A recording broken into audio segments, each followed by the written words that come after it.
शेर और चूहा की कहानी। जंगल का राजा शेर खा पीकर आराम से एक पेड़ की छांव में सो रहा था। तभी कहीं से एक नटखट चूहा वहां आ पहुंचा और खेलने लगा। खेलते खेलते वह शेर के ऊपर चढ़ गया। कभी वह शेर की पीठ पर दौड़ता, तो कभी सिर पर चढ़ जाता। कभी वह उसके कान पर झूलता, तो कभी पूंछ से खेलता।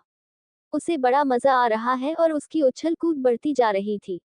नटखट चूहे की धमा चौकड़ी से शेर की नींद टूट गई। आंख खोलकर उसने देखा कि एक छोटा सा चूहा उसके ऊपर खेल रहा है। उसे बहुत गुस्सा आया और उसने चूहे को अपने पंजे में दबोच लिया। शेर के पंजे में आते ही चूहे डर गया और थर थर कांपने लगा। शेर बोला, बदमाश चूहे, तेरी इतनी हिम्मत कि तू जंगल के राजा शेर की नींद में खलल डाले। अब तेरी खैर नहीं, मरने के लिए तैयार हो जा। अब मैं तुझे मारकर खा जाऊंगा। मौत सामने देख चूहा गिड़गिड़ाने लगा, वनराज, मुझे क्षमा कर दें। मुझसे बहुत बड़ी भूल हो गई। मुझ जैसे छोटे से प्राणी को खाकर आपको क्या मिलेगा?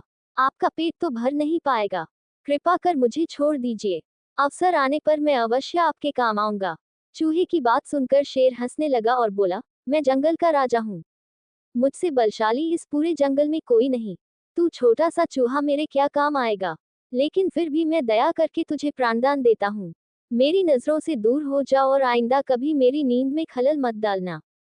चूहा धन्यवाद कहकर वहां से चला गया। कुछ दिन बीते। एक दिन शेर जंगल में शिकार के लिए घूम रहा था कि वह शिकारी द्वारा बिछाए जाल में फंस गया। उसने बहुत प्रयत्न किया, किंतु जाल से बाहर नहीं आ पाया। वह मदद के लिए दहाड़ने लगा। शेर की दहाड़ वहां से गुजर रहे एक चूहे के कानों में पड़ी। ये वही चूहा था जिसे शेर ने दया कर प्राणदान दिया था। चूहे दहाड़ की दिशा में गया, तो शेर को जाल में फंसा हुआ पाया। उसने फौरन अपने नुकीले दांतों से जाल काट दिया। शेर आजाद हो गया। उसने चूहे को धन्यवाद दिया, तो चूहा बोला, वनराज, आप शायद मुझे भूल गए हैं। मैं वही चूहा हूँ जिसे अपने प्राणदान दिया था। मैंने आपको कहा था कि किसी दिन मैं अवश्य आपके काम आऊंगा।